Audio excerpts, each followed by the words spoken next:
عن عبد الله بن مسعود رضي الله تعالى عنه قال قال رسول الله صلى الله عليه وسلم ليس منا من ضرب الخدود وشق الجيوب ودعا بدعوى الجاہلیت۔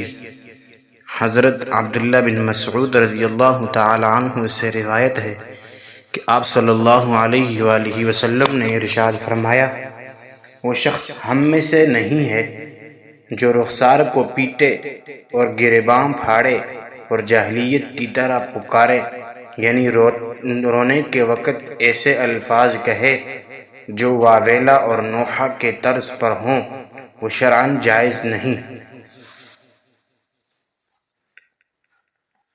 اس حدیث پاک میں یہ بتایا گیا ہے کہ وہ شخص ہم میں سے نہیں ہے جو رخساروں کو پھاڑے اور اپنے گریباں پھاڑے اور زمانہ جاہلیت کی طرح پکارے، پگڑی پھینکے،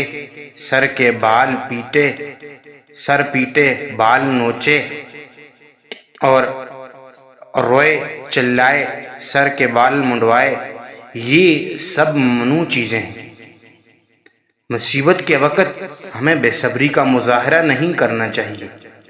یہ سب چیزیں جو ہیں بے صبری کی علامت ہیں اور یہ زمانہ جاہلیت کے افعال ہیں، اور یہ کام اکثر جو ہے عورتوں سے سرزد ہوتے ہیں۔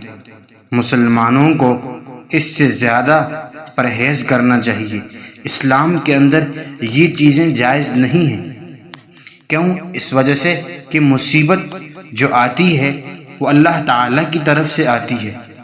اللہ تعالیٰ ہی مصیبت کو لاتے ہیں تاکہ وہ اپنے بندے کو آزمائیں، اور مصیبت کے آنے میں اللہ رب العزت کی کوئی نہ کوئی حکمت ضرور ہوتی ہے۔ ہمیں چاہیے کہ ہم اس مصیبت پر صبر کریں۔ کیوں کہ جب ہم مصیبت کی مخالفت کریں گے، جب ہم اس مصیبت پر واویلا کریں گے، تو گویا یہ اللہ تعالیٰ کی قضاء اور اللہ تعالیٰ کی تقدیر پر ہم راضی نہیں ہیں، حالانکہ یہ چیز عین مصلحت اور عین حکمت ہے۔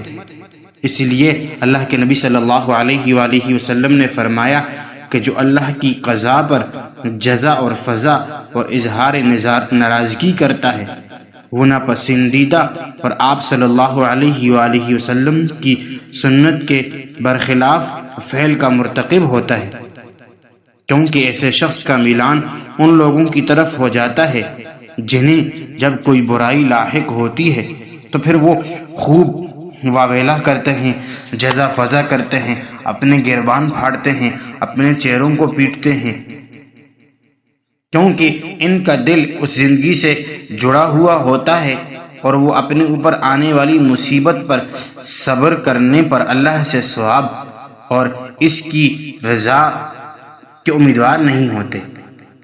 بس وہ ان لوگوں سے برے ہیں جن کا ایمان کمزور ہوتا ہے۔ اس لیے ہمیں جو بھی مصیبت اللہ تعالیٰ کی طرف سے آئے تو ہم اس پر اللہ تعالیٰ کی مصیبت پر صبر کریں۔ اس لیے اللہ والے وہ لوگ ہیں کہ جن پر کوئی مصیبت آتی ہے تو وہ اللہ تعالیٰ کے فیصلے کے سامنے اپنا سر تسلیم خم کر دیتے ہیں اور کہتے ہیں انا للہ و انا الیہ راجعون، اولئک علیہم صلوات من ربہم ورحمہ واولئک هم المہتدون۔ ہم تو خود اللہ تعالیٰ کی ملکیت ہیں اور ہم اسی کی طرف لوٹنے والے ہیں۔ ان پر ان کے رب کی نوازشیں اور رحمتیں ہیں اور یہی لوگ ہدایت پانے والے ہیں۔ اللہ رب العزت ہمیں ان تمام باتوں پر عمل کرنے کی توفیق عطا فرمائے، اور یہ جو باتیں احادیث میں بیان کی گئی ہیں ان سے ہمیں پرہیز کرنے کی توفیق عطا فرمائے۔